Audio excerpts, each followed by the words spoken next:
No, all right. Good to see everybody tonight. Welcome.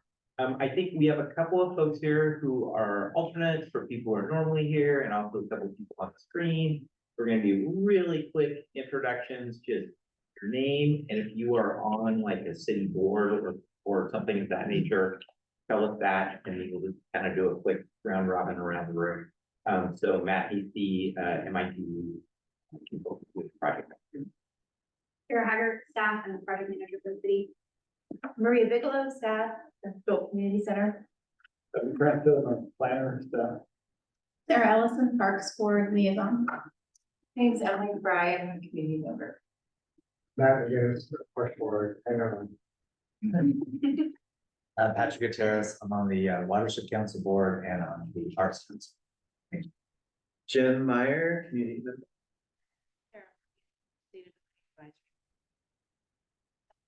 From the library board. Terry Bianco, Transportation Advisory Board. So we got CS staff. Jeff Monroe, staff. Steve Unger, 50+ advisory board, filling in for Betty Holiday. And Lauren Scott also with that. And we have one visitor, non-committee member, and we do have time at the end, kind of near the end for comments. So, yeah, awesome. Well, good to see you all. I feel like, as usual, we have a lot of info to present to you and want to get your feedback on all that. So we'll kind of walk through it and you like go ahead and see on the screen. Is that looking at the screen? Okay, cool.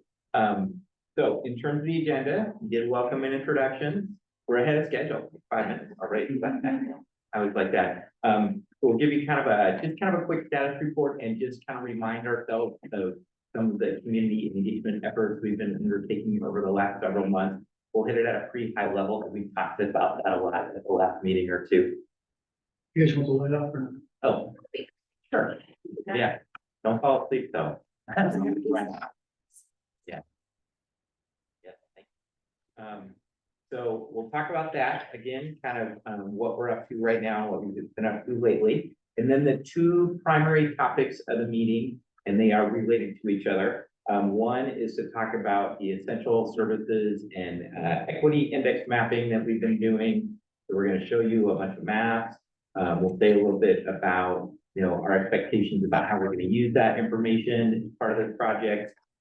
Get your questions about that. And give you some sort of caveats around that. But anyway, so we'll show you a lot of maps. All those should have been in your packet. We won't show you every map we produced, but we'll show you a number of them. We'll talk through it and get questions on that.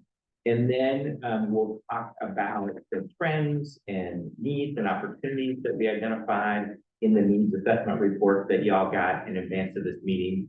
We'll hit that also at a fairly high level. And I think what we'll do when we get to that point in the meeting is we've got about, I think, 6 slides to summarize that. I'll really quickly go over what's on a slide for a particular topic and then pause and get your comments and sort of find out, we missed anything, any reaction to anything we've identified there, kind of go through it like that. And then we'll have again some time for public comment. And then just a quick wrap up and next steps. So that is the agenda for the day. So, sound okay? Any questions about the agenda? All right, excellent. Okay.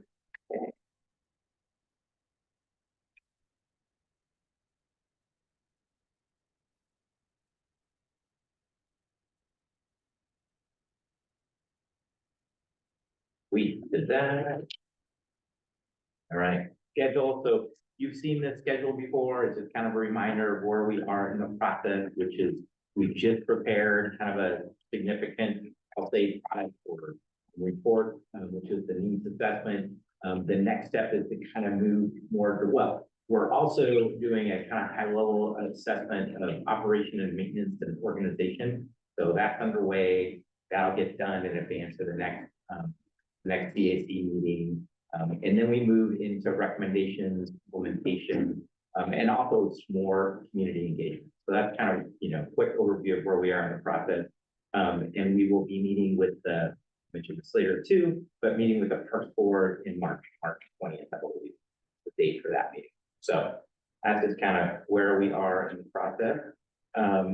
And then in terms of the community engagement items, this is kind of a summary of sort of what we've been doing up to this point, what we're doing as part of this stage of the process, which is primarily meetings with this group, with the Park Board, a briefing to the City Council, and we did a couple more focus groups since we last met, meeting with at least one new group. Yeah, and we anticipate doing more of those kind of meetings as well as other events, particularly in kind of the late spring and early summer, especially when the weather gets a little nicer and maybe we can go outdoors in the park. It's a nice opportunity for a process. So I won't say too much more about that. Maybe you want to have anything, people have questions. Okay. Right.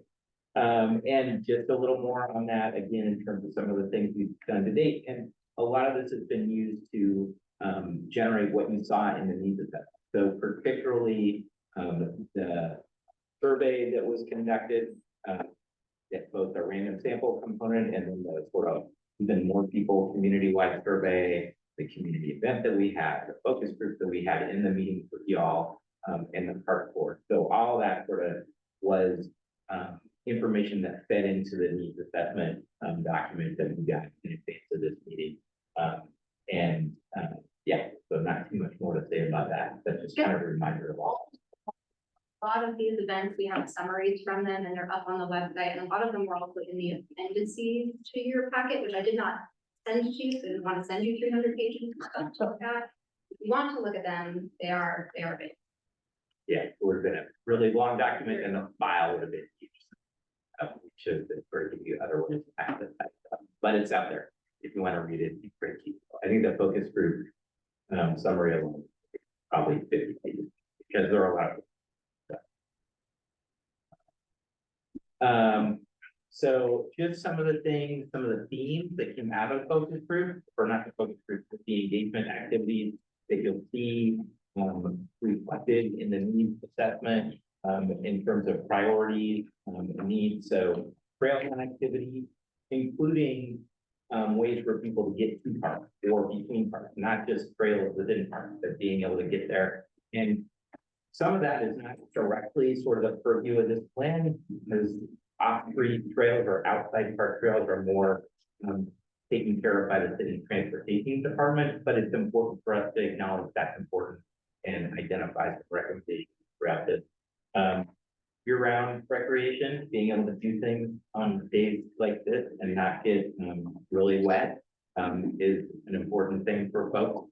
I like to joke my favorite running weather is 37 degrees and raining, and I got almost there this morning. It's 38. So yeah, so it's nice if you can be indoors or under a cover or something like that.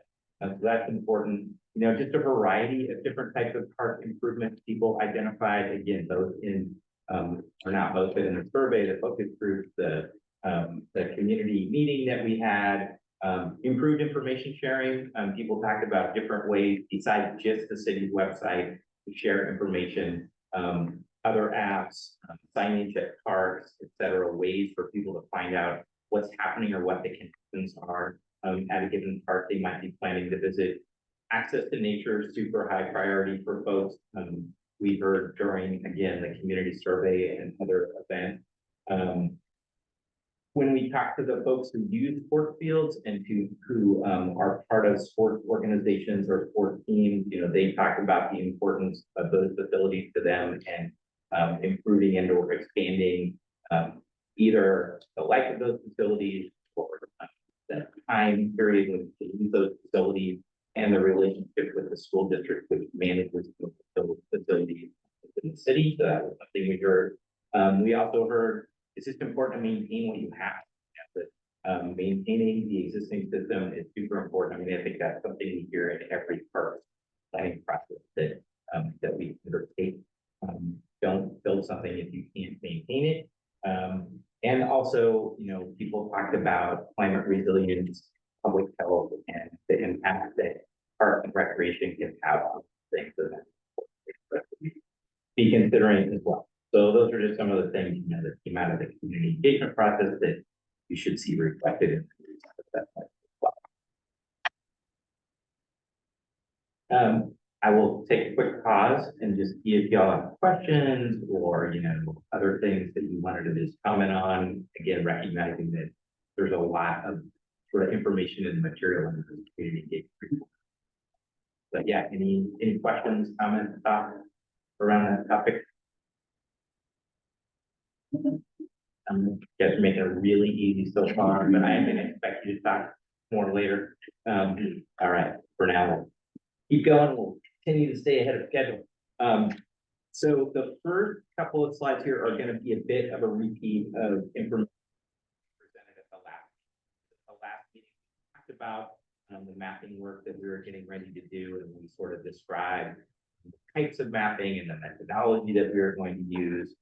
So I'll just kind of refresh everybody's memory on that a little bit, and then we'll show you some of the maps that came out of that and about some of the results. Kind of get back. So we mapped your existing system. You know, we'd already been working with staff on some kind of reclassification of the facilities within your system. And so we prepared maps that show how things are proposed to be classified moving forward. Then we did some mapping related to access to park. And what I mean by that is ability to reach a park within a 5 or 10 minute walk. And now I will say, and people asked about this last time, either here at the park board, we did not factor in topography. Our mapping system is not quite that sophisticated. So, you know, I think that's an important thing for us to think about and comment on, but wasn't embedded in the mapping exercise. But what we did do was we incorporated information, not just about the location of a park and its boundaries or the center of it, but where the access points to those parks or those facilities are. So the mapping did incorporate that information. So it wasn't just like 5 minutes to the edge of a park, but that's not how you get into the park or the facility. It was 5 or 10 minutes to that access to the park or the facility. The other thing I'll mention is that there were some facilities that are not city-owned facilities that were not included, like Tryon Free State Park. You don't see that reflected in sort of proximity to different types of services. So we did this park access analysis, and it was based around what I'll cover on the next slide, which is access to what we described as essential services.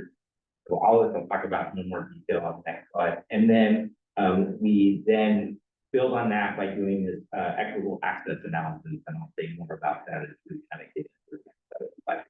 So that's the very basic framework for the mapping we did. You really just want to find out that we have one person who joined online, and that's Kelly Bird. So in terms of, I mentioned what we were mapping was access to kind of both all parks, but also to essential services that parks and recreation and natural areas provide. And so there were 4 types of those services that we were mapping. One, places to exercise and play sports. So are there sports courts? Are there fields? Are there other facilities for people to do that? Places for children to play, so playgrounds, etc. Places to experience nature. And so those were primarily natural areas. I remember if we included undeveloped open spaces, and I don't think we did. So it had to be places where people actually get into the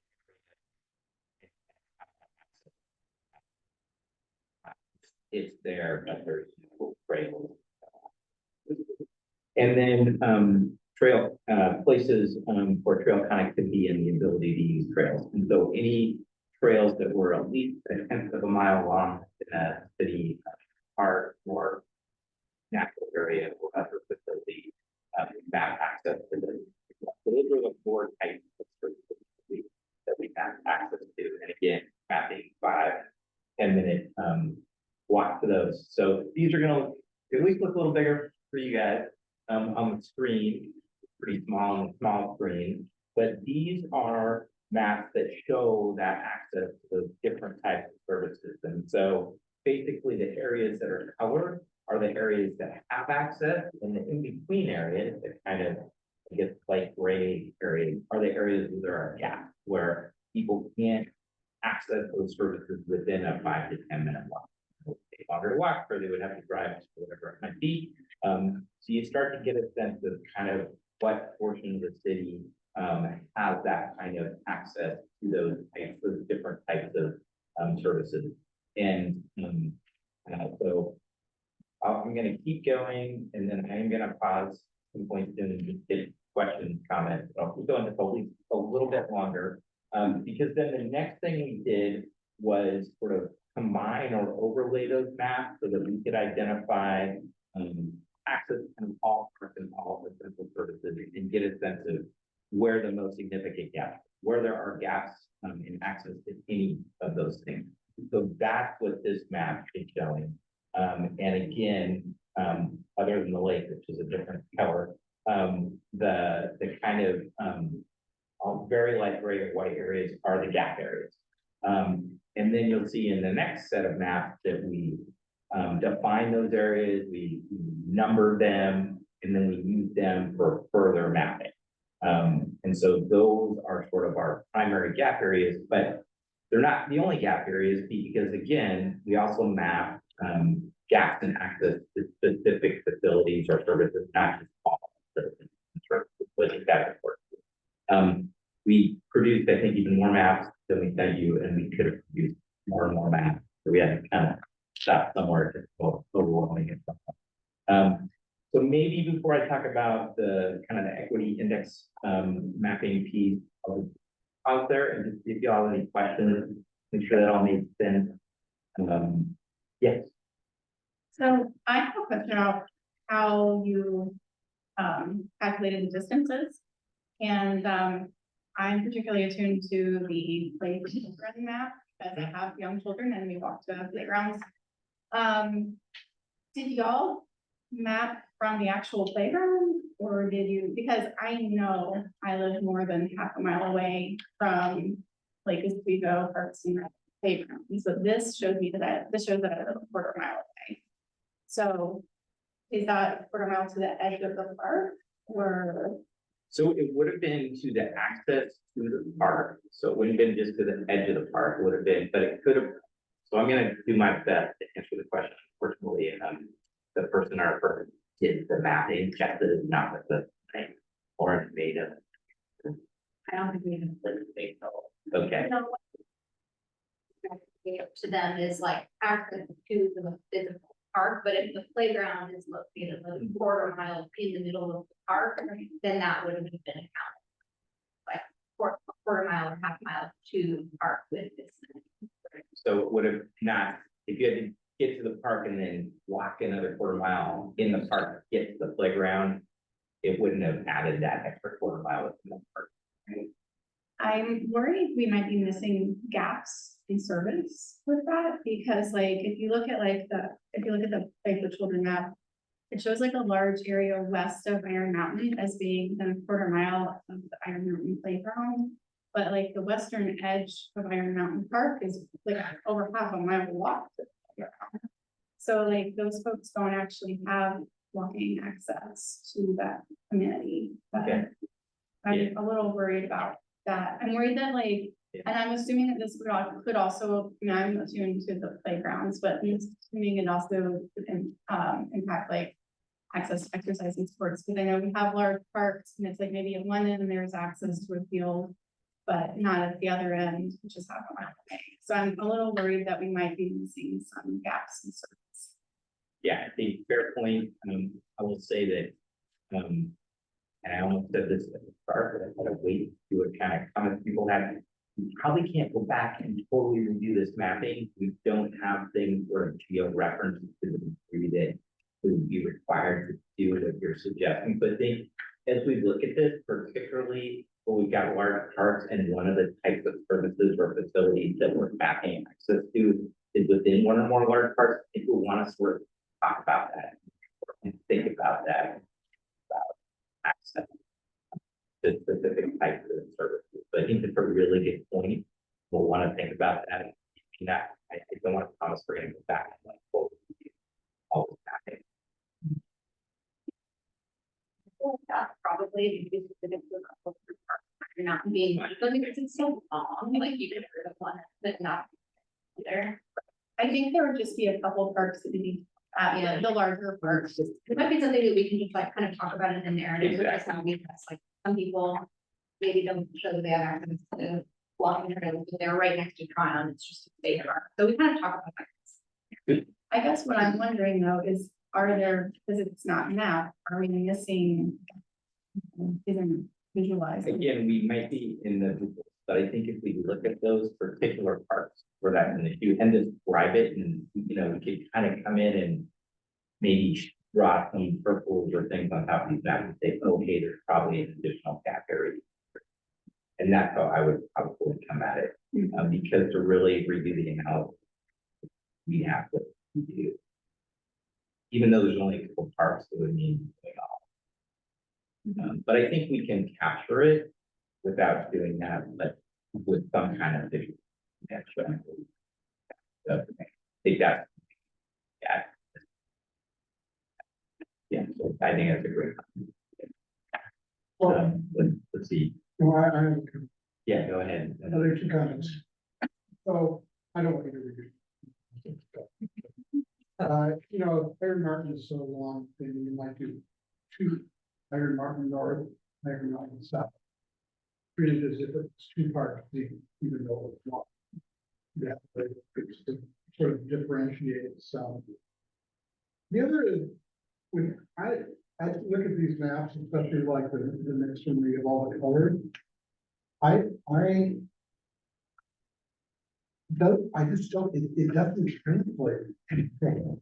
And I don't know that anything, you can do. I don't know if it would be better just to have two colors or, you know, the blacks and the gray that was more broad. But, I feel like I need something to explain it. Yeah, to yeah, again, fair comment, and we do have narrative within the needs assessment report that does sort of explain what are these maps showing? What does it mean? And so that's the other place where I think we can probably, as we hear your comments tonight about this stuff, we can probably keep up that narrative and talk a little bit more to the extent we haven't already done it about what these mean. And because they are those things and help us in the direction. So we do want to capture those. They're not, And these colors linked to, I think of it as something right, linked to names like, oh, this one is blank park, that one is. they're linked, the colors represent different classifications of parks. So they represent either neighborhood parks or community parks, and then those are all, or natural areas, and those things are defined for. These are. These are like the walk. Right, but I don't understand what they translate to in terms of, oh, this is that part, or this is this other part. or- Yeah, I mean, the parks are all named on the map. Oh, they are? Yeah, they are, yeah, all the parks, the Okay. parks are named, and then the colors of the parks or recreation facilities represent the category that they fall into, and the category kind of represents the function, like how big an area they can serve, what type of facility they have within them. And then the shaded areas that are likely in the map represent people's ability to walk to them within 5 or 10 minutes. Maybe you could make the. It's always a challenge. I see where the numbers are, but they're. Yeah, it's mapping, I will say, is always a challenge. I'm not trying to be too defensive, but like, if you make the names bigger, then you can't see other things. So, you know, you're always sort of trying to balance like a bunch of different things. So on that. So, yeah, I'm sure there are ways we can improve that.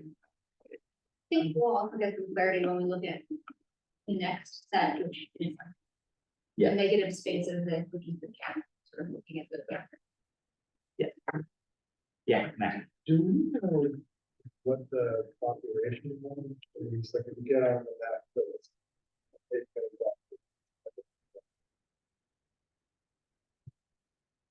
we know how many people are in these underserved areas, and it's extremely, I mean, because to some degree, like some of the neighborhoods are less dense. Right, right. And, you know, if you kind of follow on to the earlier comment about parks and get the Iron Mountain, you know, I think there's a playground in there, but mostly. It's teeny tiny. And so, so I guess what I'm saying, like, if you look at Springbrook and you're saying, oh, but look, that area is served with, you know, children, but it's not. And, I don't know, I think there's a lot of qualitative analysis to go with this. Yeah.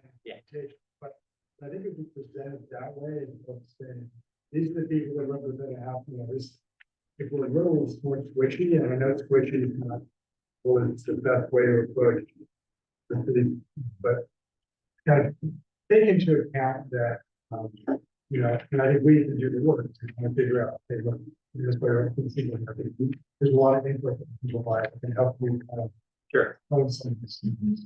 Yeah, You're kind of hitting on like that, this is a tool that it helps us in our analysis, but it's not, this map isn't necessarily meant to be like a standalone thing, that's part of our needs kind of report. It goes along with the narrative and the qualitative analysis, and we know that it's not, we're not just gonna post this map up, like, all right, we're done. yeah, it has to be supported by some of these caveats. So for me, just like out here, and kind of tell us what is this map not? Why? That question about, you know, kind of how many people live in the gap area is a question. And I don't know that we know that exactly.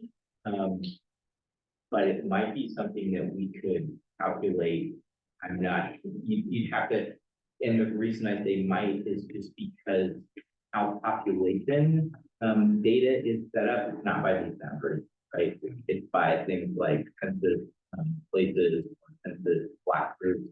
So, but there might be some ways to get at that, because there's other sources of data out there about population. So you might be able to at least like give you and other people a sense of like, in these gap areas, you know, approximately how many people live there, or is this primarily housing in this gap area, or is it primarily commercial or industrial development in this gap area?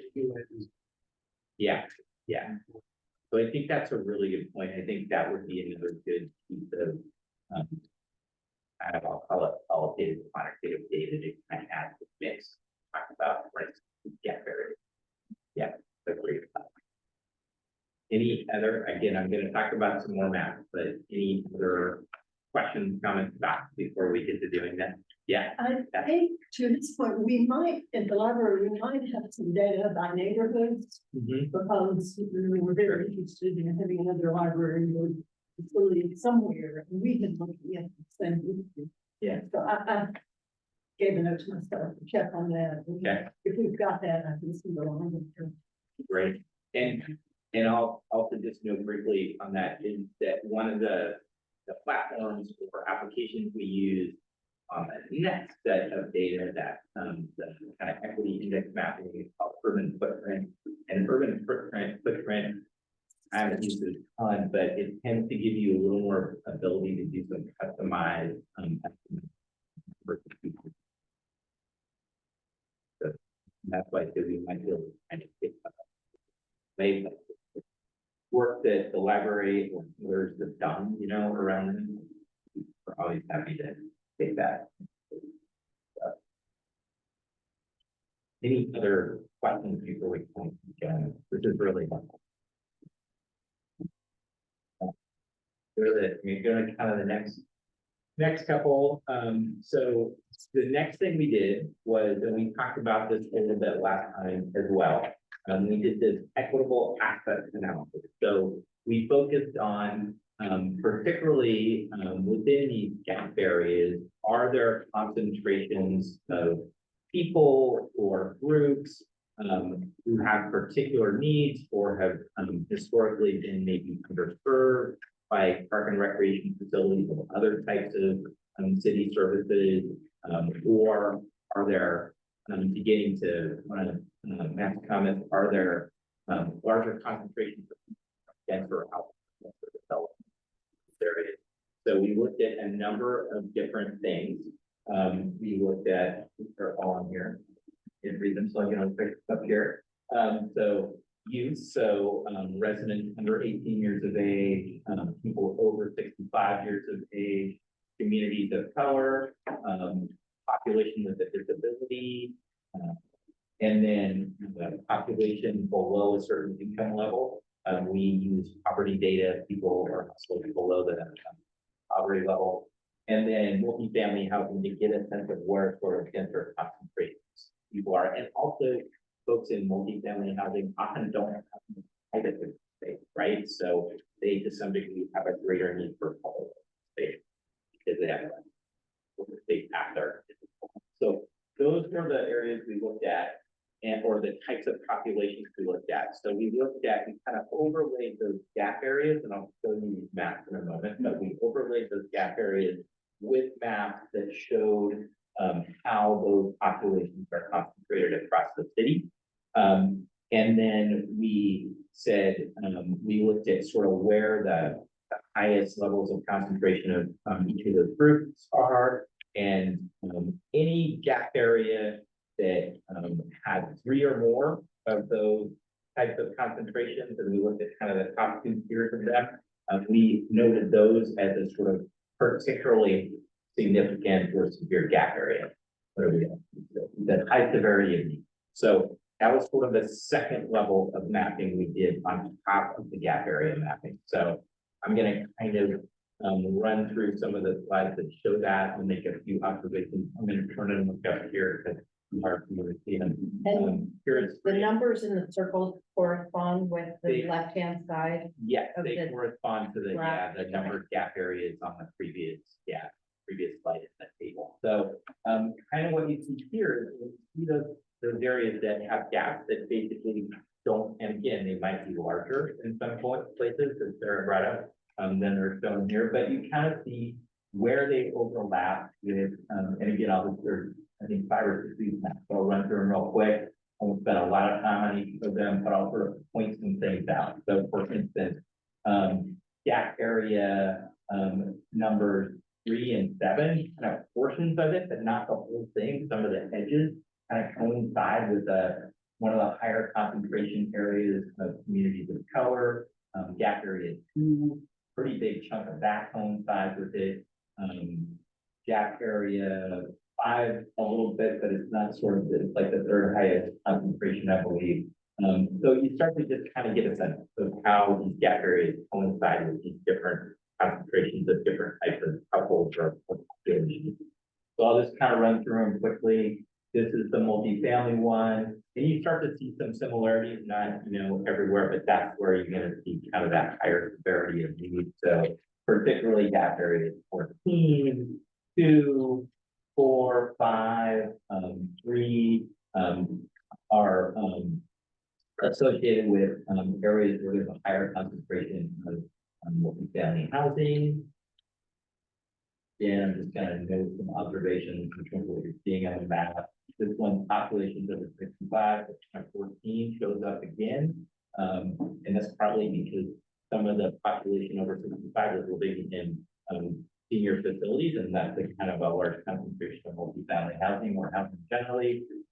Gap areas 4 and 10 also kind of tend to overlap with those higher concentrations. Youth under 18, not quite as much of an overlap with the highest concentrations, but that's partly because there aren't as many higher concentrations. Youth under 18 are spread out, I would say, a little bit more, a little less concentrated than some of the other populations we've seen on the other map. But gap areas 7, 2, and 13 are the ones that you can kind of note overlap. And again, we kind of picked the 2 when we look at the map in a little bit that's for that high severity. We picked in each case the top 2 highest sort of concentration levels, the darkest 2 colors in each case. this one, populations with a disability, again, to some degree, these are less, I mean, there's a fair bit of sort of concentration of populations with a disability. They coincide to some degree with the populations over 65, because, those populations tend to have a higher percentage of people with a physical or a mobility disability. So there's, and there's a fair number of these, 1, 6, 9, 10, 11, 15, and a big chunk of 7, all kind of coincide with these areas.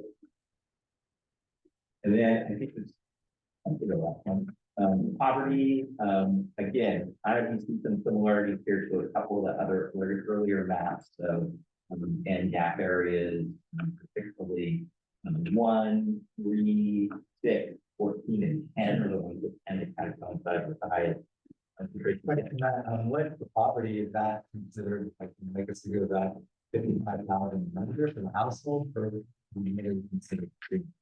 It's, yeah, I cannot remember what the income level is, in Lake Oswego. And the other thing is just kind of know about the poverty statistics, is they vary by household size. So we have to kind of take an average to be able to do this mapping. So this doesn't get quite down to that granular level. Poverty, below the poverty line for a household size of X.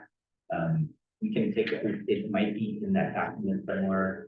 So we can. I think it's 20 something thousand for a family of Yeah, 4. it's Pretty low. You get a pretty low. Below the poverty line, very considered, 10 or 55. Yeah, there's, right, so, we actually, sometimes on this type of measurement, we'll use people who are below a certain percentage of median family income. But that data was not available for the same kind of platform or data set, but poverty level data was, and so that's what we used for this one.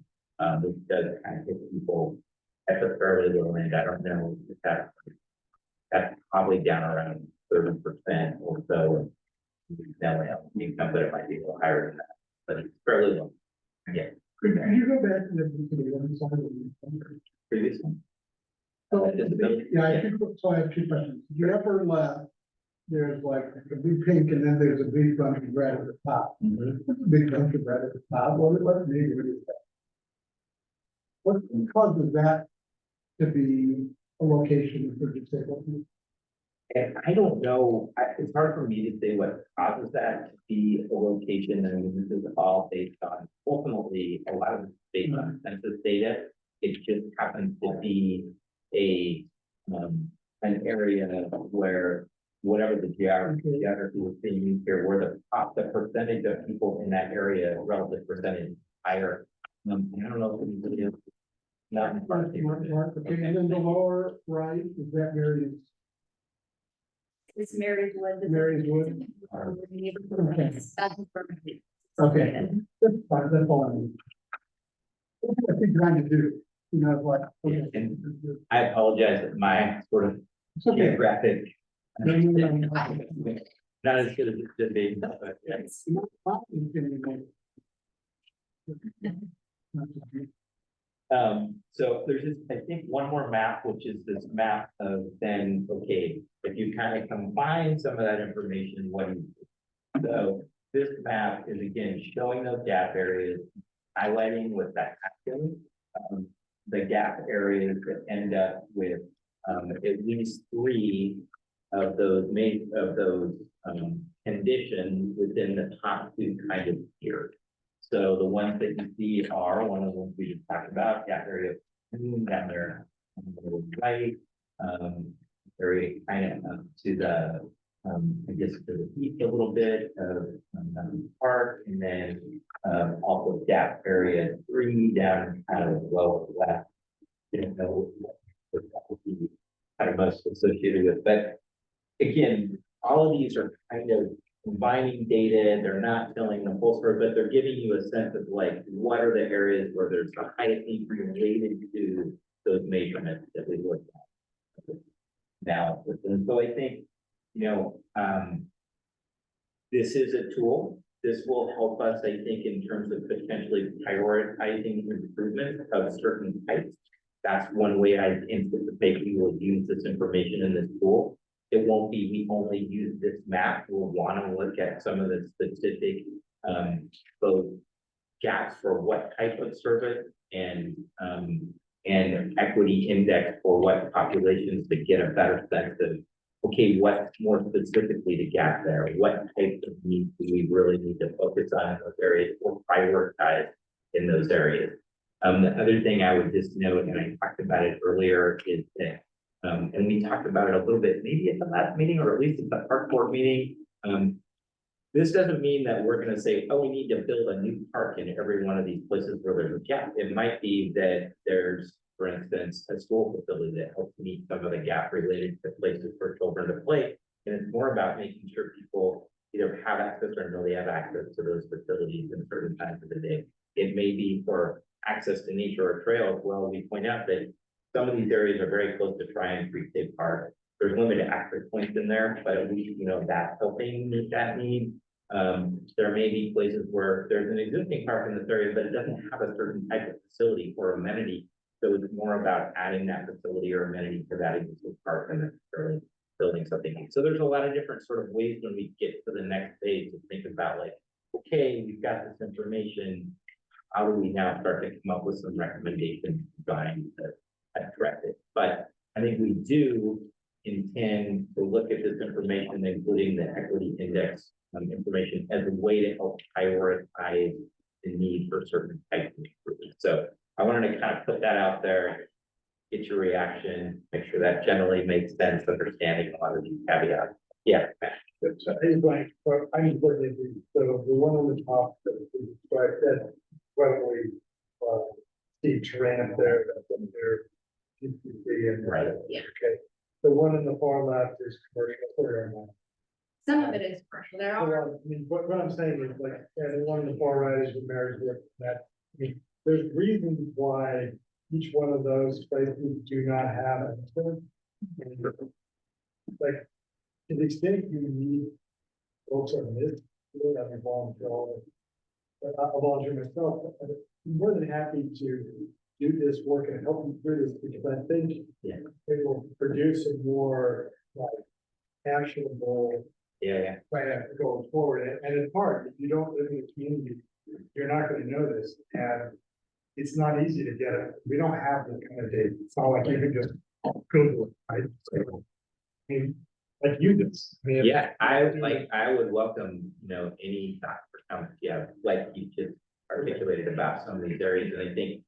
Both now at this stage in the process and as we move forward and think about recommendations. So again, kind of have that caveats about, well, there's a reason here, or there's less people here actually in this area, or whatever it might be.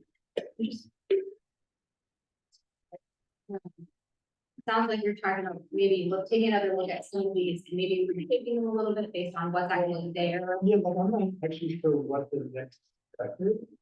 All I'm saying is I would like, an opportunity for input. Not, I mean, but did you say to us, hey, like, here are the map preliminary.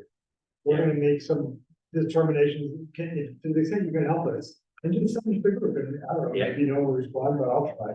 And at least then you've got, we're putting it out there, because I think a lot of us have extreme play area, certain parts. And the idea is to come up with something that at the end of the day, we can all look at and go, yeah, this makes sense. As opposed to, yeah, I kind of see how they got there, but I'm not really sure why. We don't. So that's. Yeah, so I I would say, volunteering on. You just- yeah. I just started to talk about, start to get through that. And we've been getting some good comments about places where, you know, this maybe doesn't tell the story because gotta walk farther within a park to get somewhere, or if it's part of the park. And your comments about just the nature of some of these areas, like, so that's, you know, I am gonna stop talking and pretty much, I'm gonna say one more thing and then I'll take comments now and then I'll cover one more slide and then I'll stop and just take our comments. I had a clarifying question for the Yeah. gap that you just set up. Sure. So for the gap areas, so every single one of the green gap areas is more than half a mile long from any type of the forest and park. Correct. Is that correct? Okay, Correct. just wanted to clarify. to make sure. Yes, yes, that is correct. Okay. Yeah. Yeah. And they are intentionally amoeba shaped, I mean, because they're not perfect. And I think part of the reason that, like, maybe you're seeing, oh, there's a section that it's next to Iron, and west of Iron Mountain. for example. That might have been a really small pocket, if it just wasn't picked up on this, like, we just sort of looked at. Where your eye would be. Yeah, maybe, so, I'm just gonna sort of check the agenda, I'm gonna cover this next slide real quick, and then let's take another, 10, 15 minutes and just get any other thoughts or comments you have. And then we can always, we sent you, the needs report, we can send you more of the maps if they aren't in the report. And we could either sort of schedule another sort of after option meeting for anybody who wants to come and like afterwards in detail, or you can send us a comment via email. I think like we're pretty open and flexible about how we get additional comments, but absolutely we'd like to get it, like for sure. Yeah. All right. So just one more slide, I think. Just to note, there are some other things we mapped too, more for reference than anything else, but which will also kind of help us think about ultimately policy strategy. So we mapped some things related to environmental resources and climate resilience, some wildfire risk mapping. Those areas are going to be areas near heavily wooded areas, et cetera. Urban tree canopy, habitat connectivity. So those are all maps that also were included in the document. We also did some mapping of transportation options and of partner agency facilities. So I mentioned schools earlier. We've got those mapped, and then other parks and open spaces that the city does not manage, but that do provide some of these services that meet, some of the needs that we're talking about here. The other thing just to note is that I think a lot of you are familiar with this, and some of you more so than me, but there's a provision in the city charter that says for certain undeveloped natural areas in the city may not add certain types of facility or improvement to those areas. So when we're thinking about, well, would some of these those areas provide the ability to enhance access to nature or trails, there's some limitations there. The ability to build trails or build parks, build certain types of things, places at this time. So we just want to kind of note that. Are some of those areas in those gap areas? Yeah, So there's that overlay. yeah, because again, we didn't include the undeveloped natural areas that don't have any kind of amenities when we were sort of looking at the nature of practice. And some of those, if you didn't sort of have that in your charter, there would be maybe more ability or potential to say, well, that's the way we can meet. If there was a trail within or along that place, there was some parking, there was a whatever. So it's the less of an option. Yeah. But it also limits that gap area of doing something potentially, Well, that's, yeah, exactly. That's kind of, yeah. or the terrain or whatever, right? Yeah, and so there are plenty of other sort of factors that then, in addition to what you're seeing, something to address the gaps. Probably won't ever address all the gaps. But So in the our map of. job is to figure out how we can do our best. Okay? And prioritize. So on the map of gap areas, it would maybe be good to have a different color that of the areas that are basically untouchable, right? I think not all of them are untouchable, just limited touching, I think, it's sort of restricting in some ways. Like maybe, but I think that'll come into play even more when we start talking about what project, because some projects may be okay, others not. So, yeah, any other thoughts based on looking at maps, like same types of things that people have already mentioned, but other thoughts that we could be considering as we're moving forward and describing this in more detail? Yeah. Thanks. I just had questions for the park staff in terms of the charter and how that has impacted so far. So I know it's relatively new. Have you all seen, challenges already with that? Yeah. You wanna talk about it? Sure, yeah. One of the challenges was that we had to stop everything we were doing at, Stevens Meadow. We had plans in place for a small parking lot, a restroom, for walking trails. Shelter as well. And it's full of ADA. Yeah, and we're kind of just restrained maintenance wise of things that we can do and fix and improve stuff. So that kind of leads me into like, are there plans on presenting like alternative legislation upcoming, or are there like you were mentioning like ADA parts, like are there laws within ADA that can? I think that might be a third floor city hall question, Oh, I know. It is something that we want to talk about as part of this plan, like how it's impacting us, and talk about like, is it something that we need to revisit it? I will say that it's not because it was a voter initiated and voter passed charter amendment.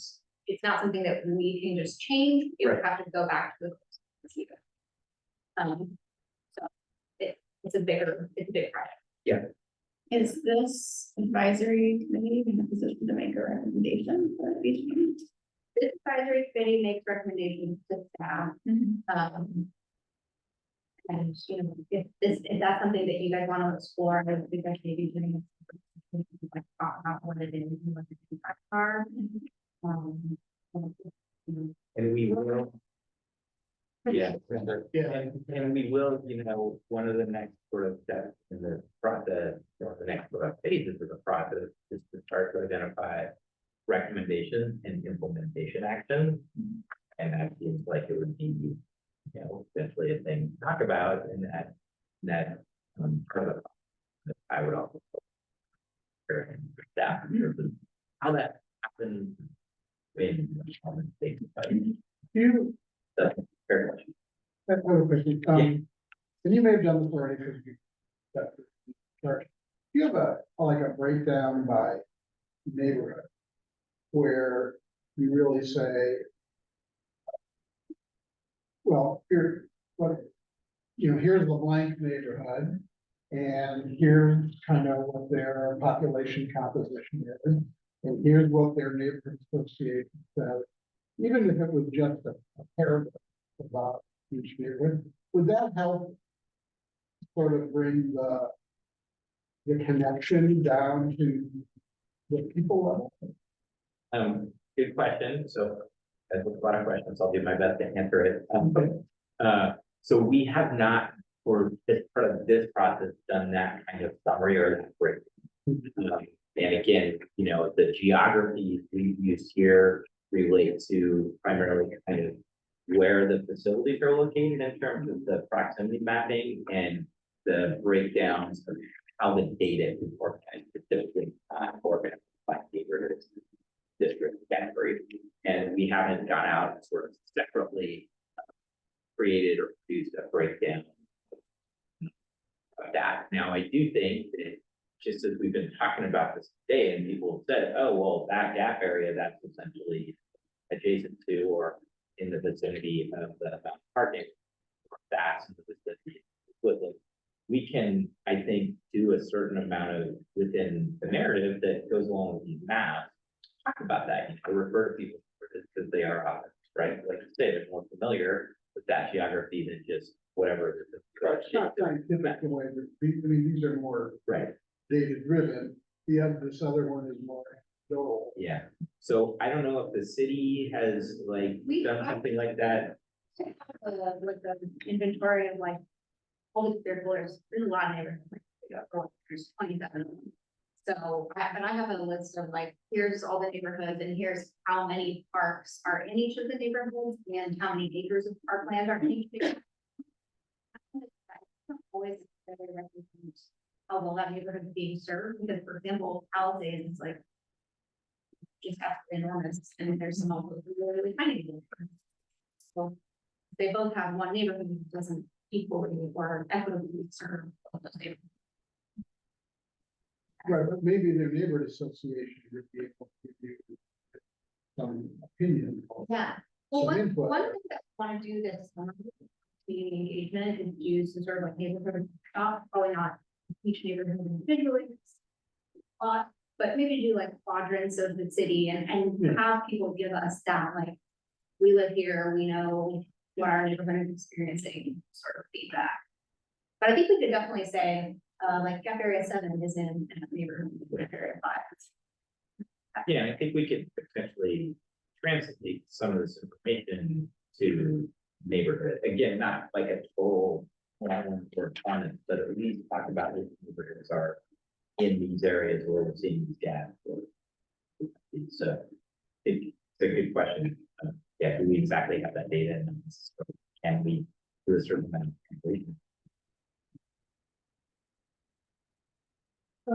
Yeah, Kind of a variation on that theme, and again, tied to the library. We have a lot of people on Lincoln Street who use Beaverton Library, Tualatin Library, Tigert Library, and it's great value, and because we're so close to all those places, including that and some else. I assume some people would like to see closer, like a foot park or whatever, than they are to. Yeah, that's a good point. Yeah, we have, about, and I'm trying to remember if we said very much about it. We had an earlier report that was called our State of the System Report, that described the Parks and Recreation, space system here generally. And I think we did, can't remember if we talked very much about sort of adjacent other cities, and what facilities and those, that are kind of right where they provide. I mean, so those things are not managed by the city of Lake Oswego. The city of Lake Oswego doesn't have much control over what those cities do with those facilities. But I think, for instance, when we're talking about where some of these gaps are, we could say, well, okay, some of the folks in this area are in close proximity, moderately or not, I don't know, to some park across the way. I don't know if that's true, just saying, if that were true, we could say something about it. Yeah. But it's a little different than, saying, oh, and by the way, well,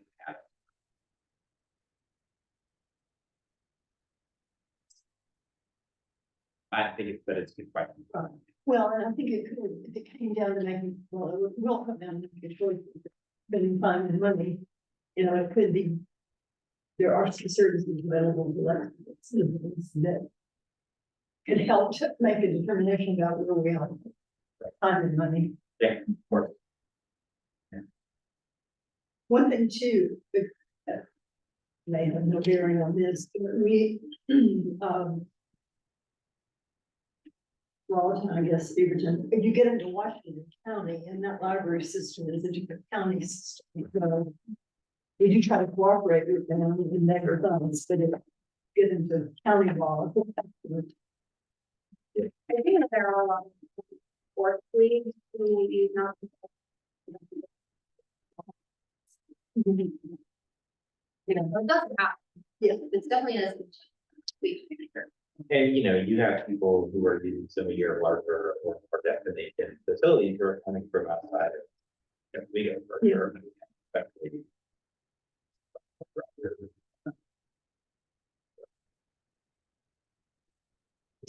Any other thoughts on this?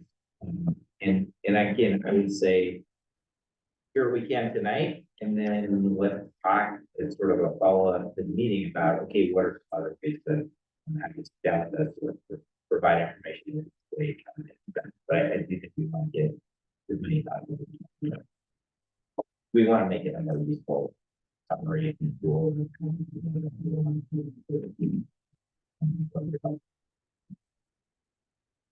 I have a question. Yeah. Is there a priority that has been set up that were goals that will be part of this, that you just know that they're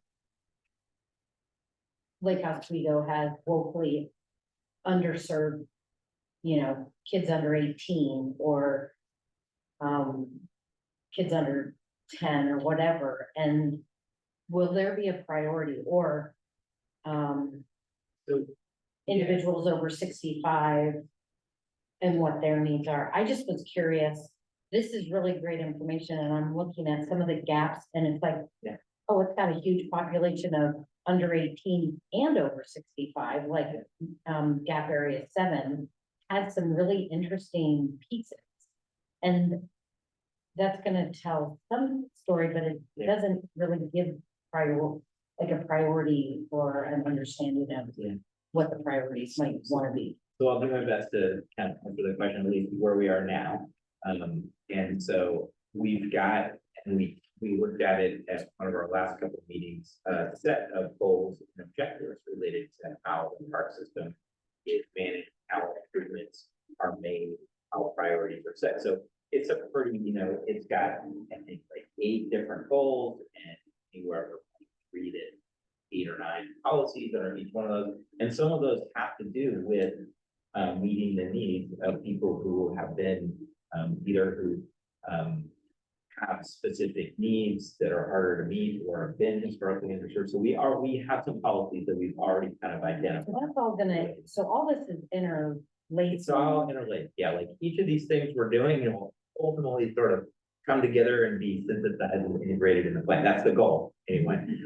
Right, so, I think, yes, we already have some of that language we've developed.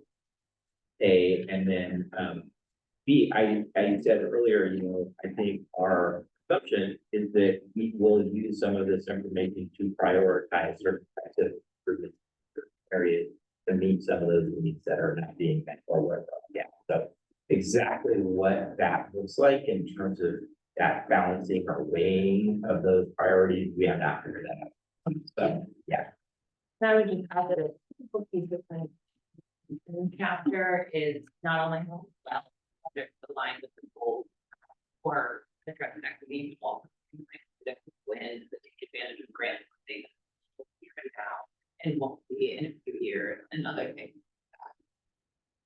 Yeah. And we don't have that yet with that list, but usually that's kind of like a 2-step participation. First, let's look at the goals, and the second, there's a bunch of. Yeah.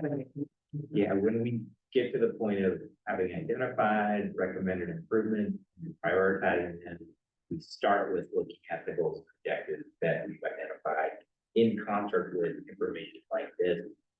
And then we look at them. And when you look at trends, because It's an excellent segue for our next Oh. part of the presentation. We will talk about it. Yeah. Yeah.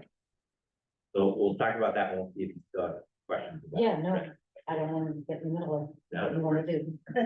All right, what do you think? Should we move on to the next batch? We're doing great. And again, what I'll say is for sort of the next set of slide, talk about needs and opportunities, and then trends associated with a number of different categories, types of facilities.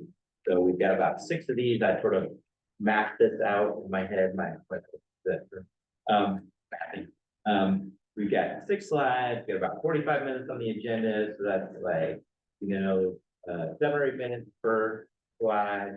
So I'm gonna try to talk for less than 2 minutes about each of these, and then I'm gonna get you to talk for the other 4 to 5 minutes, just to tell us, I don't see this related to this topic, or what about this trend, or things like that. I think we just want to kind of get a sense of like, and this is not everything that's in the document, right? So this is each of these slides, kind of our quick summary of what the document says about this thing.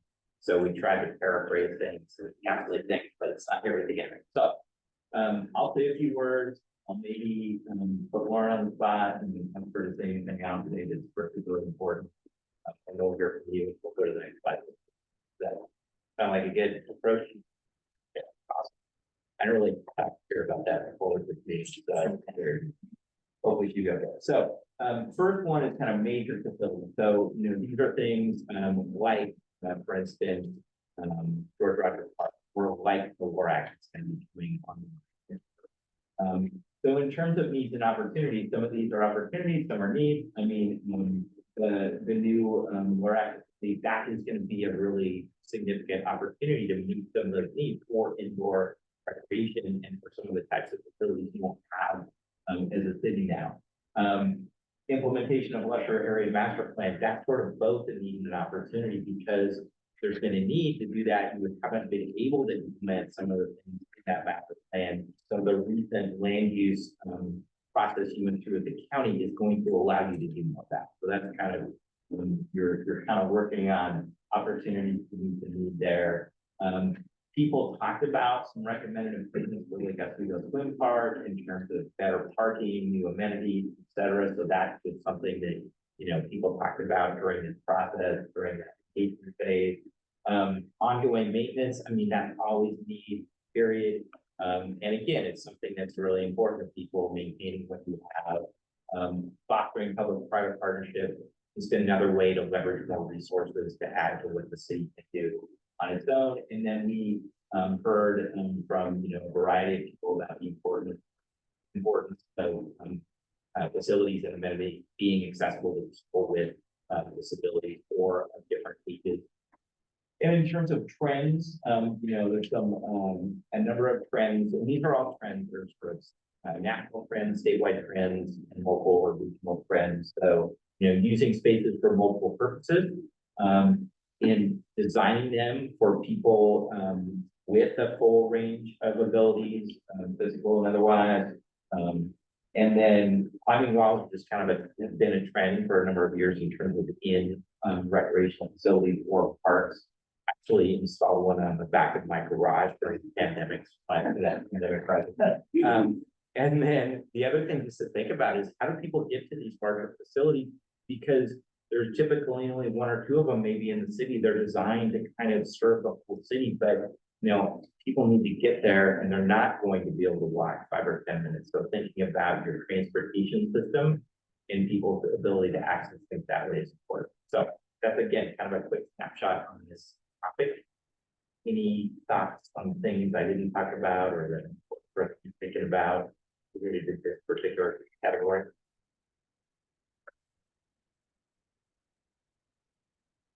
There will be a small climbing wall. People won't have to come up my back. But it's hard to get to. It's hard to get to Ricky Park. You live on our side of town. Yeah. So your last point. Yeah. Definitely something to talk about either at this last meeting or the park. From West Wing. There's one. Down Stafford, shoot that area down Stafford and the transit center. I mean, that's great that the people in West Lynn can enjoy it, but we've got people in Mount Park and Lake Grove. Right. So we go to the transit center. So if the, but I know the public transportation is, it's not insufficient.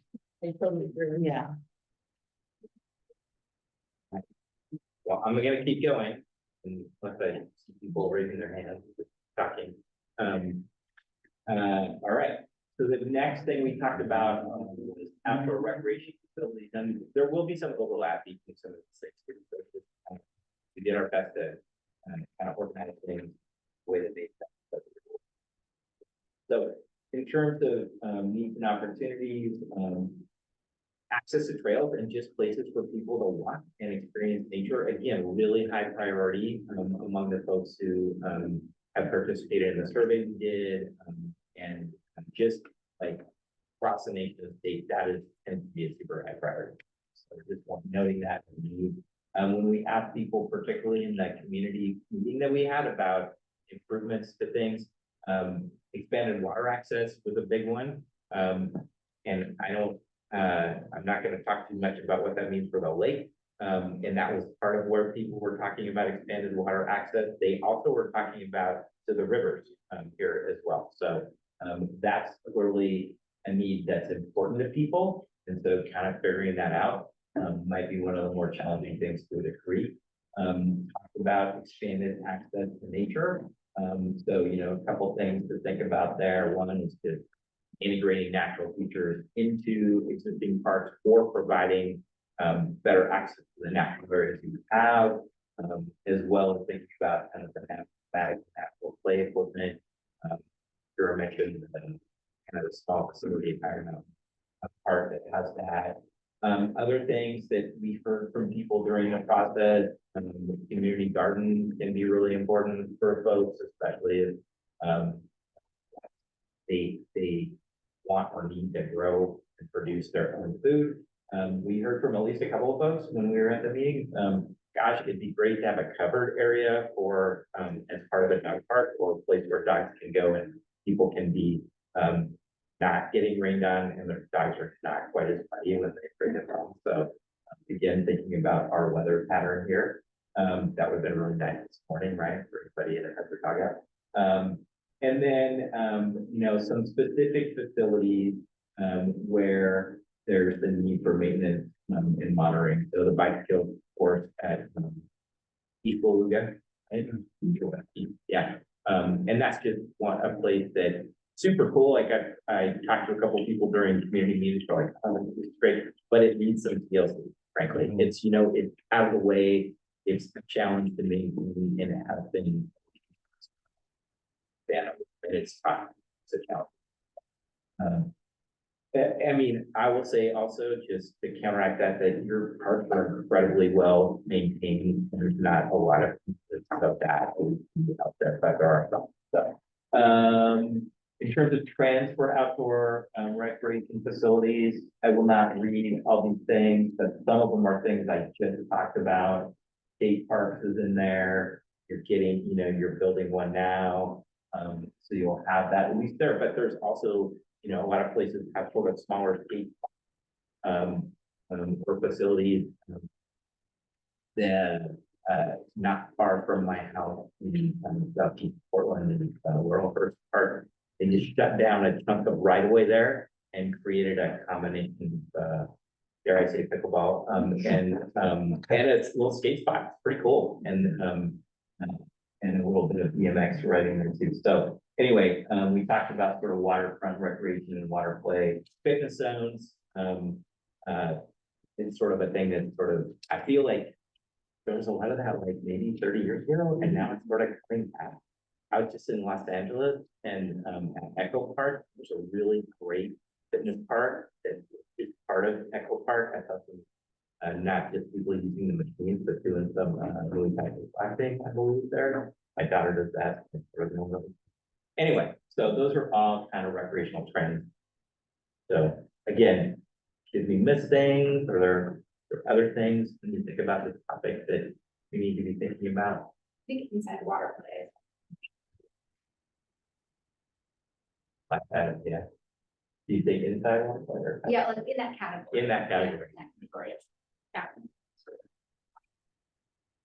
Yeah, when I talk to parents, everyone's talking about slash pads and why we don't have one. So, Your first one. yes. Really love it. Except that. Not my daughter, which one's that? Okay. Yeah, but anything else? Anything missing or any thoughts about any of these things? Well, and I know Jeff is going to talk about this. I don't know if it goes under outdoor or playground, but I noticed that like sand and water play combined is not mentioned here. And I think that when you combine the two, it creates a synergy that you don't have with just sand play or just water play. And it's incredibly accessible. It's really inclusive for different age groups, ability levels, children with disabilities, especially if you have those implications and information that we're talking about sand play. And it encourages collaborative play even among kids who are neurodiverse. And so there's a lot of great things about it. If you don't have anything like it in our city, you have to travel to Westmoreland Park or travel out from the city. Hidden Creek. Go through that. Yeah. Where Beaverton. Beaver. Yeah. Too far. It's not. I'm not suggesting that. I'm just saying. Yes. There is I a. don't think that's gonna be within a half mile walk. Yeah, but I'm familiar with like our firm actually designed that park and it Okay. has one of those facilities. That's that's good to know, there. because that was not on my radar yet. Yeah. Just if you wanna like visit the place. Take Yeah. pictures to show that, yeah. Okay, that's a plus. I'm sure what we have one there. Yeah, okay, good. Yeah, good add. Yeah, but it would be great to see that mentioned. Any other thoughts on this one? I mean, are there, has it fallen by the wayside to just have like a quiet, reflective park? Especially in an area like over by the St. Mary's Wood, just where people can just sit and read a book, and maybe they don't wanna be around a bunch of kids, or, you know. I mean, you see that in older and European cities. Yeah, we definitely I think it's heard that and talked about that a little bit about at least one of our previous meetings, or maybe the first board, that yeah, not everyone wants to be surrounded by noise or noisy things, Yeah. and that it is important to have spaces where people can. I mean, especially, I'm thinking especially like low hanging fruit, is it, it isn't that expensive there, I mean, 'cause you might have to put in a bathroom, but besides that, you don't have to put in all of these other structures and stuff like that, so And it could areas where there was smaller strips Yeah. of land. could also be a space in an existing park, or you could just sort of. I don't know about designating it for that, but having those opportunities. Yeah.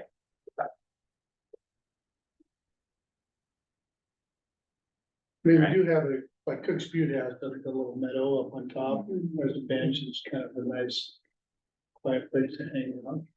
We just couldn't put a restroom there because it's chapter. Steel Meadow also comes to mind. With, it's like this big open field, right, underneath the view, there's a couple benches, a walking area. That's the project where they were gonna put like ADA parking. It's not accessible. There's, benches along, the river, not near up to go point. Yeah. Where, I mean, there are people who walk through. Right. By you, and they have dogs sometimes, but relatively peaceful. Relatively peaceful. Relatively. Yeah, I think, yeah, if we haven't mentioned it already, it's a good thing to talk about it here. Sure. Right, keep going. Sports fields and courts, so kind of already talked about this in relation to some other items, but just so the city has in the past had a shared use facility with the Lake Oswego School District. That agreement has kind of lapsed. So, that's something to think about. And also, and to think about just kind of the process, an integrated process, which again has occurred in the past for scheduling use of those facilities and city facilities, and we learned about that. Remember exactly how that's working now, but it's something that's been done in the past, so that's important. Again, we met with some sports groups, and so some of this is what we were hearing from them in terms of just needing more field space or fields for practice uses, and improving facilities with additional lighting indoor with artificial turf. Pickleball, has been a fairly robust topic of conversation, we'll say, in the city, and there's been changes before we have under our providing. And clearly, if that's gonna be done, it's gonna be really important to address noise. There are ways to do it. There are other communities that are implementing those things to address those concerns. So that's gonna be something that, obviously can come up here and has come up. And then we talked earlier about kind of indoor spaces for year-round recreation. The WARAC is going to help with that. You've already got some other facilities that provide those opportunities. The youth center, the adult center, the tennis center. So there are facilities around the city that are meeting those needs, but it's something that's been important to folks. And so I already kind of talked about a number of the trends that are up here. Talked about earlier multi-use spaces, talked already about kind of lighting. And then there's some other things that are just important in terms of the design or trends in the design of those facilities around making sure you've got storage facilities for equipment, et cetera. Smart maintenance systems, Jeff knows a lot more than I do about all of these things. Okay. Integrating technology into the facility. Some of the goals and policies are around sustainable and resilient design, so make those things are. So, a lot of trends related to current future design. Other thoughts, about those things that are used, but yeah. Does improved field lighting include like tennis courts and other things being considered from the lighting standpoint? Because field- Yeah. Yeah. I have a question about, there was a chart that shows like, population by baseball and softball field, and it looks like we have more baseball than softball fields. Why is that? Like, are we changing girls who are playing? Because I'm assuming it's mostly girls playing softball and youth leagues and mostly boys playing baseball, and why isn't that in? So I would say that, for youth, that's a good observation. The other thing. Kind of be a lot more like adult, softball leagues than baseball leagues. So that's the other population that play softball. I would. Propose on that here. They told me that maybe I need to stop it. You guys didn't do good now? What's that? You didn't go enough? I took some hard shots to various parts of my body and, Really? yeah, so. Dangerous sport. I'm gonna like people way across the field could hear. Anyway, so, but I think that's a good question.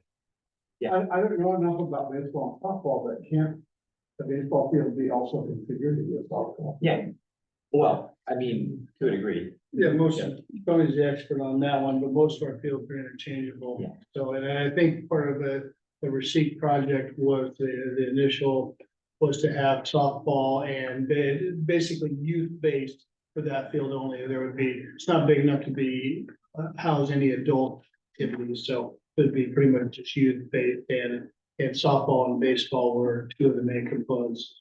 Baseball from other people. Yeah. Yeah. I don't know much about the design of the baseball. I mean, is the infield different?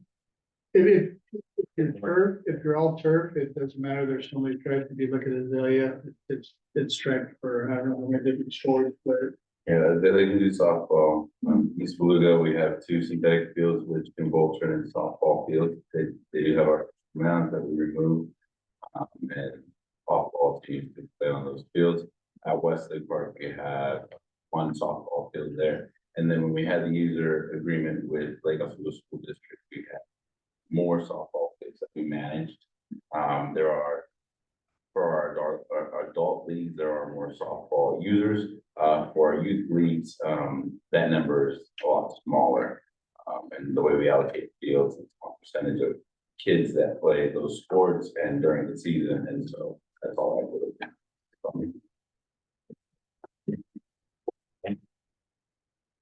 Other shots or questions about this?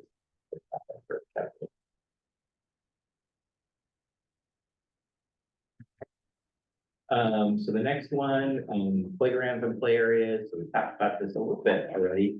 So, there might be some opportunities, or desire to add nature play within certain, so like the natural areas where we don't have sort of restrictions or prohibitions about that, and that might be a way to, again, where those areas exist, where there's a gap in the area associated with, play for children, a way to help address that.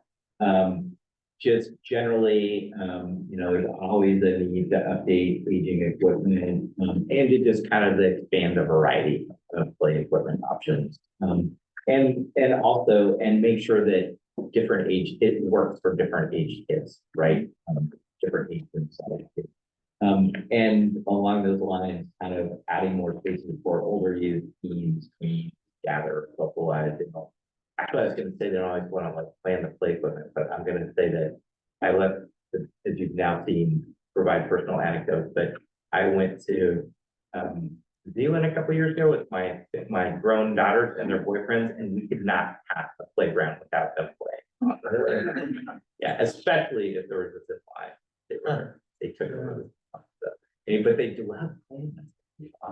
So, but I mean, I think just designing those places so you have those spaces. And again, you have the community center, but are there places that would benefit from including those types of spaces? And then again, we talked earlier about inclusive play equipment, and fully accessible play areas in terms of the surfacing and the types of equipment. And there are a lot of different trends around this topic in these types of facilities. I will not read them all. I'm gonna learn together the top 3 or 4 in order to mention. Or I would say universal design and accessible play are something that we've heard about in both community engagement and it's a very big, regional movement as well. I also think that, challenge play, like what you were talking about, people want to play on playgrounds, they're not just for 2 to 5-year-olds. I think we have those policies, right? Even I don't think there was one that we didn't hear. And Dan is kind of listed here, it doesn't say water there, but I think, yeah. You could add in water. Okay. Actually, one thing that I would see on here not even is like sensory play, like with like tourism panels or like interactive things, like, I know like. Yeah, like, musical things that you can do and things. I'm thinking like Gabriel Park, I don't know if you guys have all been to Gabriel Park, it's in Southwest Portland, it's very cool. And they have like a sensory play area, so you have like a neurodivergent child who's getting like totally overwhelmed with it. For chaos within the playground, you can take them to smaller areas. I'm all on it. Other thoughts, questions, comments? Just a quick comment, we do have a playground replacement program, and so as they're coming up for replacement, we will take all of this into consideration, and I'm sure it'll probably become a public process as well. And then the other thing. You don't say too much here, but just, thinking about how, you want to design some of those areas in terms of how uniform they are versus how unique they are, unique to a particular neighborhood or type of structure or whatever. It's something to think about, and it's, the more unique, typically the cost tends to go up, but, and the ability to replace or maintain tends to be more of a challenge often, but, there's also something to be said sometimes for very unique areas that can create that.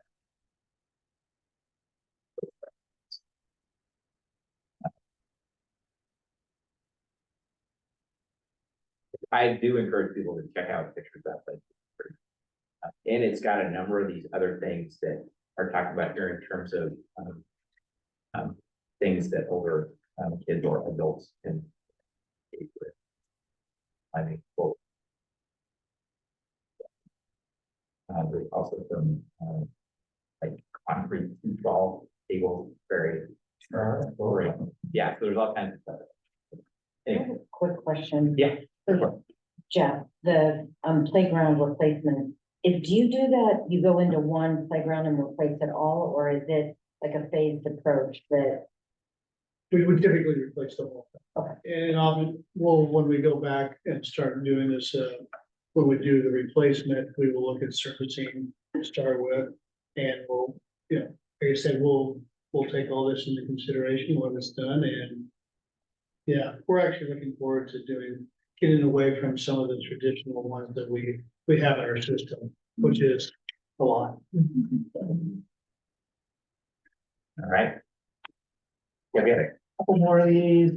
So support amenities, these are just things that kind of go along with or in support or incorporated in a number of the types of facilities we've been talking about. So again, and when I talk about like maintenance, it's not to say you're not doing a great job of that. It's just, you have to deal with the regular maintenance and each of these types of things. Addressing parking issues, you know, if you've got, a facility that a lot of people are accessing by vehicle and maybe coming from a larger area and but you don't have a lot of parking.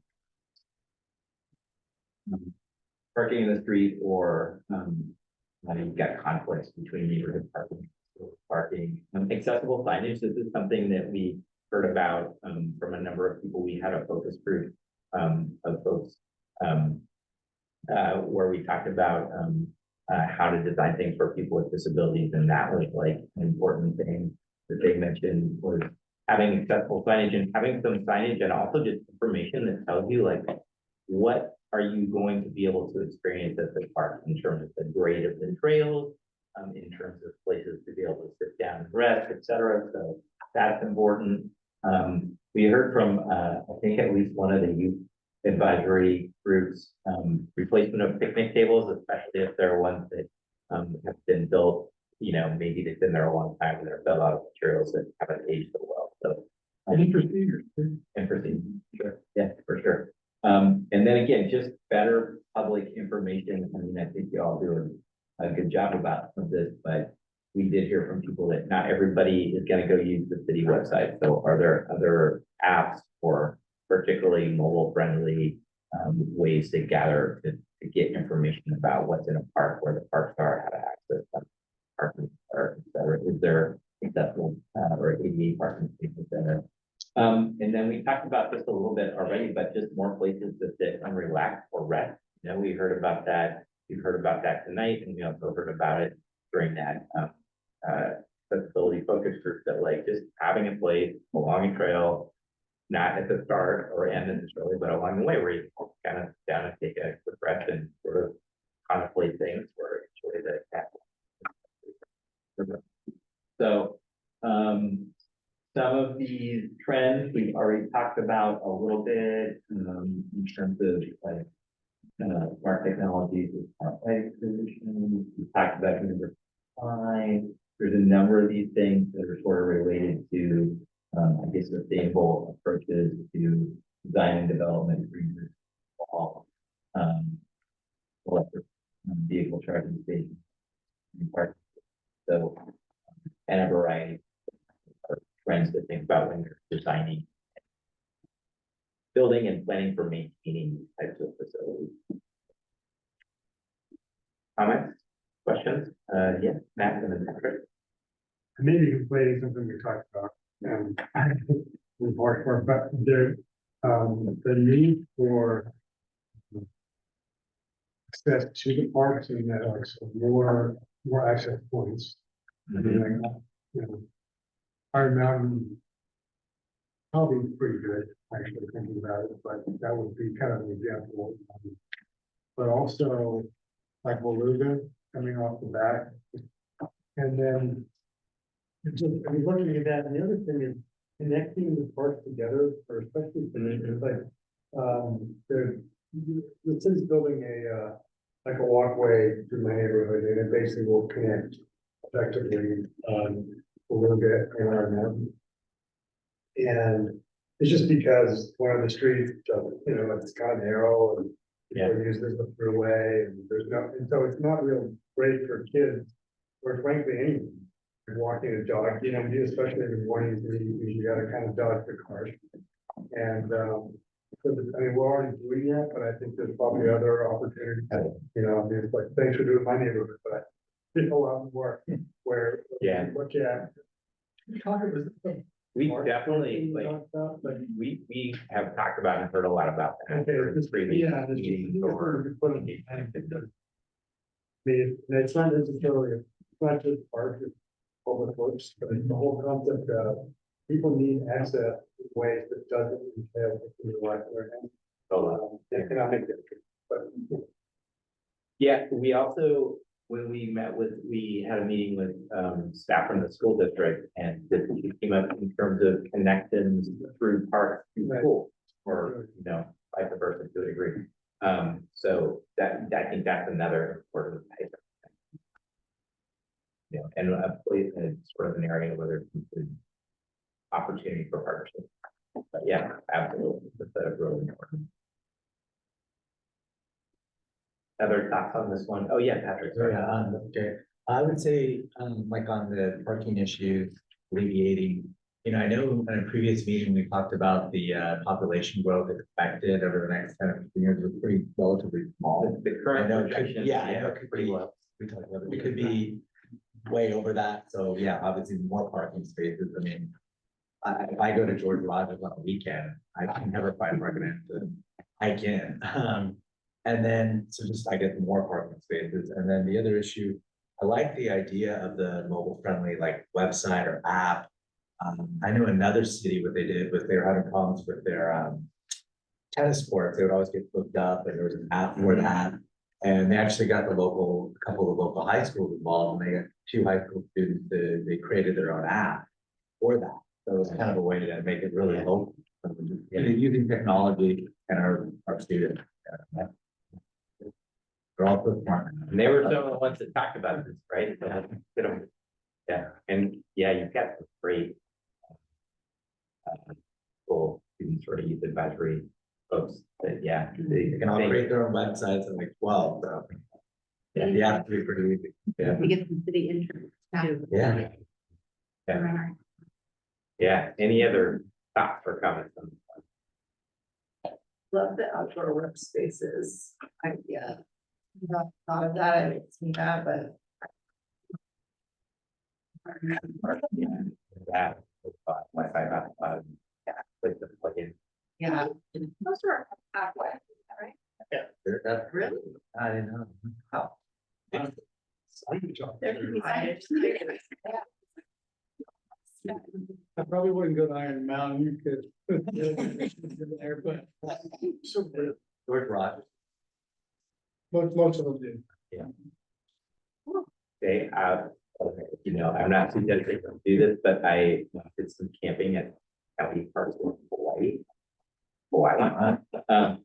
And well, the thing there is a lot of people during the sort of tourist season, they rent their houses out, and because residents of Hawaii can camp in these parks for very, very low cost. And so they have pretty extensive shelters or sort of pavilions with a lot of lighting, electricity, etc. Because those people are going there and they're basically living there for a short period of time. But then they're going back to their house. Anyway, it's an interesting example of a place where they've got pretty. Is that those like, I've seen those little like domes, like in, by the Grand Canyon, they have hike out little domes, and they're real tiny, but they're fine. Yeah. Now when you go on all these trips, Sorry. Very long period of time, very long period. all sort of a business thing. I should have right hour. The Hawaii one was like 20 years ago. Very long. Yeah, my kids were small enough, we could fit 4 of us in a 3-person tent. Yeah, but the teenagers. Yeah, well, they're actually really funny, that's how how long ago. Yeah, they're Hawaii. I don't do this all the time, nor do I charge it to my. I do take pictures, bring it back.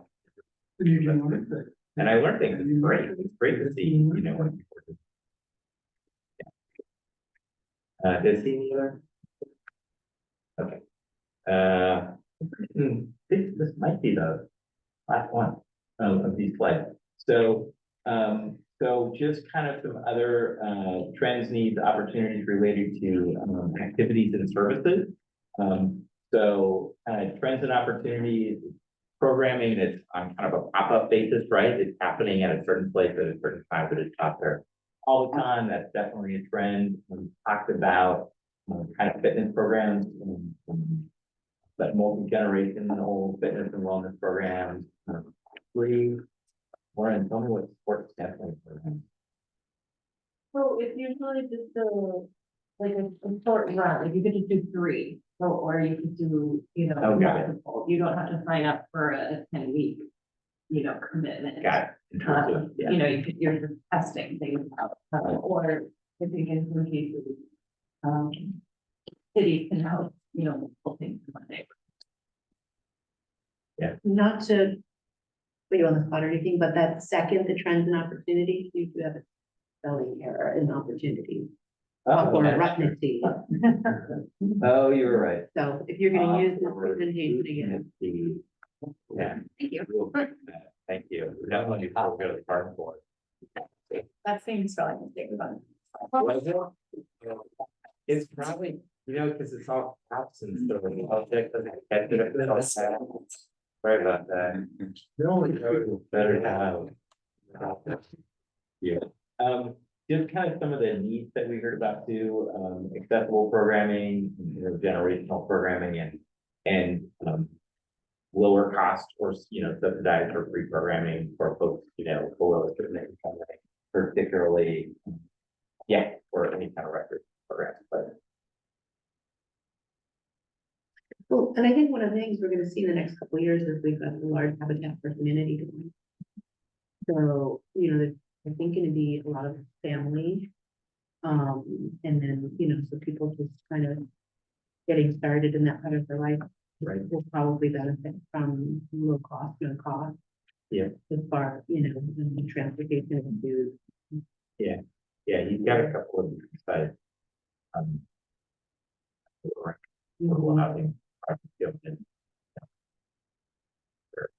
Or to be thinking about, I think, in terms of the location of those, location of these types of facilities, or Yes, I think the former mail first. Yeah, doing a big one there that one too. too, yeah. And there was a gap in park there.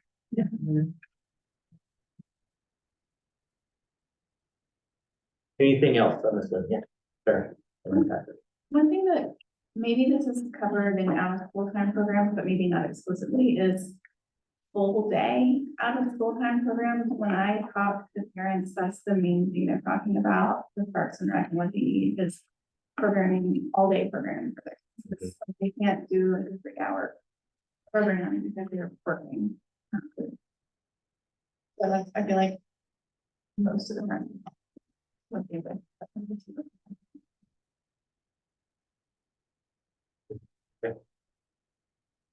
Patrick?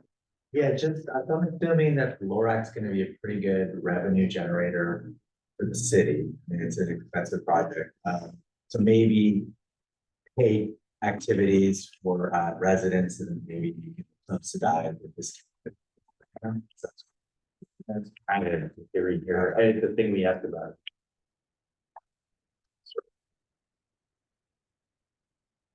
A lot of places will charge a higher fee for non-residents. Mhm. For use of the facility. I am. The Parks and Rec. Yeah, there's the resident and non-resident. Yeah, and it's not exponentially, I don't think. But it's enough for if people who live here are paying for other needs. We do have a scholarship program, right now that you can apply for your classes and camps. I know with some of the board members have talked about expanding that program, expanding it and also expanding awareness. That sort of thing.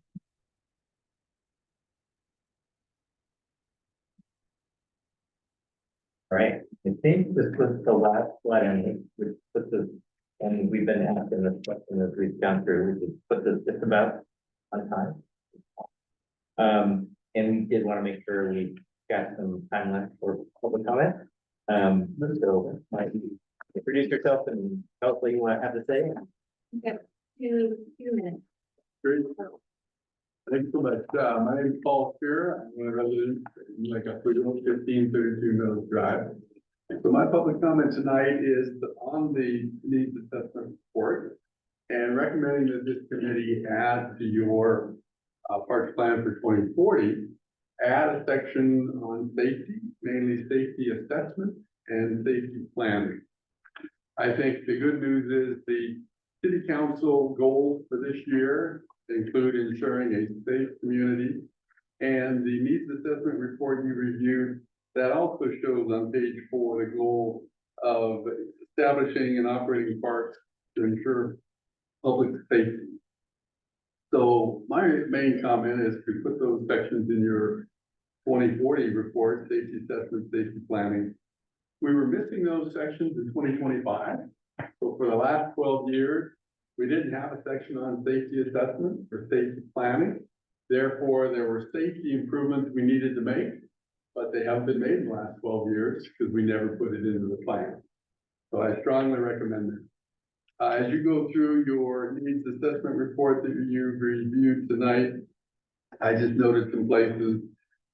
Page 9, we talk about needing safe passages through our trails, and more biking trails. Page 13, more bike lanes, parkways, walking paths. Page 19, prioritize new bicycle paths. Page 40, a trail network and more trail opportunities. Page 41, more trails for hiking, biking, and trail running. So as we do bike paths or trails, we have standards for those for safety. The state and the nation have safety guidelines. So those are all well established. So when you put in those new bike paths, just make sure to follow those safety guidelines. We do it right the first time and we're done. We save money by doing it right the first time. Other things in your needs assessment we looked at tonight were things like improved lighting safety, water parks, so we could have water safety. You mentioned climbing walls or zip lines. Yes, climbing walls, we have safety standards. I'd say zip lines, those are high risk. My comment is do not put them on city property. Zip lines require professionals to harness you up, requires adult supervision. I strongly recommend no zip lines. But what I'll do, I promise Kyra, I apologize, I don't have a written letter yet for my comment. I will give this committee a written letter that outlines what I've just spoken of. It refers to the needs assessment report. I'll give that letter to you in writing, so you've got that for your next meeting, okay? Thank you. Yeah. All right. So I'll just do a quick overview of next steps and then just see if y'all have anything to add or ask, before we adjourn for the evening. So again, Park Board meeting on March 20th, so that's coming up. At least a couple of you will get to hear some of this again and be patient with it. And then we are working on this operation maintenance and organizational analysis, which is gonna do a couple of things to preview. One, it's gonna do some kind of benchmarking comparison of how you're doing and some typical metrics in comparison to other systems, so statewide and nationally, and at a sort of similar level of size of community. And the spoiler is great. So there's that, and then also just to kind of talk about some maintenance issues or trends or operations that either you all have raised or we tend to talk about with communities on this, and it'll probably be a fairly iterative thing where we give you draft, say, hey, that's great, but you didn't talk about this, or you didn't address this, or this. And it's not recommendations quite yet, right? So, but it's still making sure we identify and raise the issues so that we can address those recommendations moving forward. So that's coming up. We'll have that done within the next couple of weeks and staff. And then this group will meet again towards the end of April. And I think at that point, we can talk a little bit about that operation and maintenance assessment report. We can also talk about upcoming engagement activities that we'll be embarking on. And we can also potentially talk about kind of some initial high level recommendation thoughts that we have that'll kind of feed into more detailed recommendations. So that will be sort of generally the agenda for that meeting. And then I mentioned this earlier, but kind of late spring, early summer, we're going to be out there talking to people about what we've identified and kind of found so far, and then how that relates to potential need for support. So those are our next steps over the next few months. Yeah. Questions about that? I'll make steps. You can kick me under the table if you don't like it, or if I didn't. You better get down. You guys don't see it now. That's right. That's it. I like people to see me. But if you guys are interested in, because on account of Matt volunteered to do this already, to help us with our maps and do some ground truthing, we could do like a little workshop, maybe invite Parks Board as well, because I think those groups will probably have the information we're looking for. Lots and big one, maybe Lauren, on your big plotter, on their mega map. And we can just sort of sketch on it, look at it, yeah. Maybe have like city staff there. Yeah, yeah, yeah. We have a little bit of direction. Oh, yeah. We would rather not just like. Okay. But. It'd be an additional meeting time. Sure. So if you can't make it in the time. we don't want to- Yeah, kind of accurate. Yeah. Accurate. So maybe we pick like, people kind of like say, you guys are going up to Mount Park, or people that live up there. People like Going to- focus on the areas they're most familiar with generally, and I think this is pretty geographically. Yeah. First, if I remember from when we first started our committee, but. I think that's a good idea. And I mean, I think, before that meeting, dig into at least the information provided and start thinking about how to start.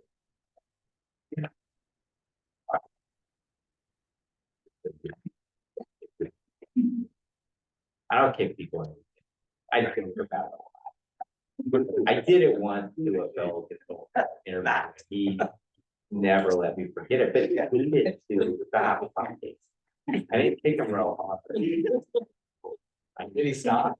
No, so I had to kick him a second time. And that's like, he talked about it. It's like, dude, the first time he kicked me, I was like, he must have done that accidentally. And then the second time, he's like, oh no, you did it on purpose. Then he did. It was a successful interview. But I don't, definitely believe. Anyway, so thank you. Yeah, any other quick thoughts for the good of the order? All right. Or it's gonna be like a 5:30 to 7:30. CAC meeting. 7 meetings. So I've kind of picked dates for our next 4, and I'll send those to everyone. That would be well. great. You guys like receiving calendar invites? Yeah. Okay, I haven't done that before, but I can do that. All right, well, thank you. Always appreciate seeing you and hearing your comments, and this was very helpful for us. And we're giving you back, I don't know if that clocked right. 3 minutes every time we turn. Yeah, so thank you. And, yeah, and do, as always, follow up if you have any comments afterwards, things you didn't think of. Yeah. Any comments you have, we would. So thank you.